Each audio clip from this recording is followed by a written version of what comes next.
Hi everyone, నేను మీ పవన్ని.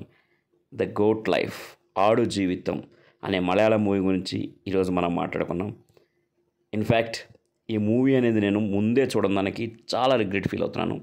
యాక్చువల్గా కొంచెం బిజీ ఉండడం వల్ల నేను ఈరోజు సండే రోజు చూసాను ఈ మూవీ అయితే చాలా చాలా బాగుంది. నాకైతే చాలా బాగా నచ్చింది.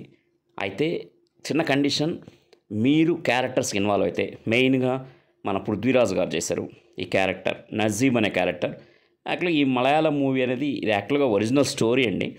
ఒరిజినల్ స్టోరీ ఒక నావల్ నుంచే ఈ మూవీని ఇన్స్పైర్ అయి తీశారు. మూవీ మీద చాలా కష్టపెట్టారు. మెయిన్గా పృథ్వీరాజ్ గారు అయితే ఆ క్యారెక్టర్ ట్రాన్స్ఫర్మేషన్ చాలా బాగుంది. చాలా కష్టపడ్డారు, ప్రాణం పెట్టారు. సో ఈ మూవీకి నేషనల్ అవార్డ్స్ కూడా రావచ్చని నేను అనుకుంటున్నాను.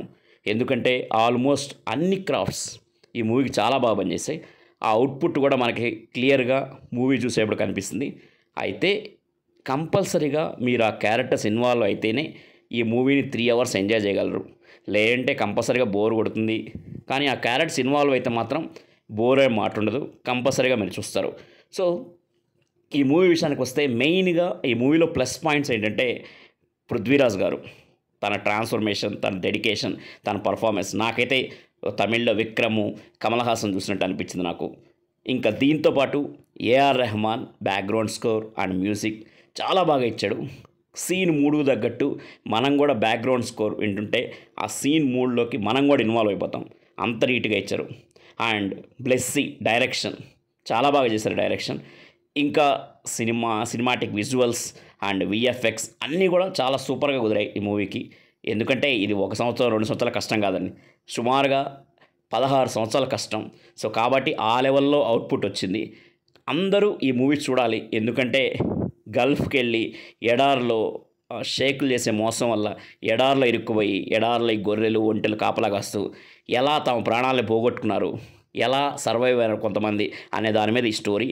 ఇది యాక్చువల్గా ఒక సర్వైవల్ డ్రామా. మీకు సర్వైవల్ డ్రామాస్ ఇష్టమైతే, మలయాళం మూవీసు అండ్ ఆ స్లో స్క్రీన్ ప్లే మీకు నచ్చితే కంపల్సరీగా ఈ మూవీ అయితే మీకు బెస్ట్ పిక్ అవుతుంది.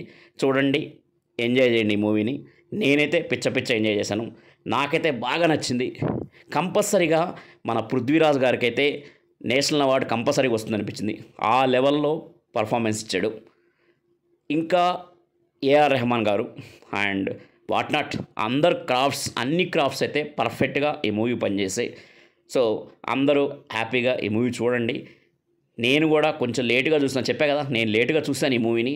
కానీ అయ్యో ఈ మూవీని 2 days ముందే చూసిండాల్సిందనే ఫీల్ అయితే నాకు వచ్చింది. Thank you, bye.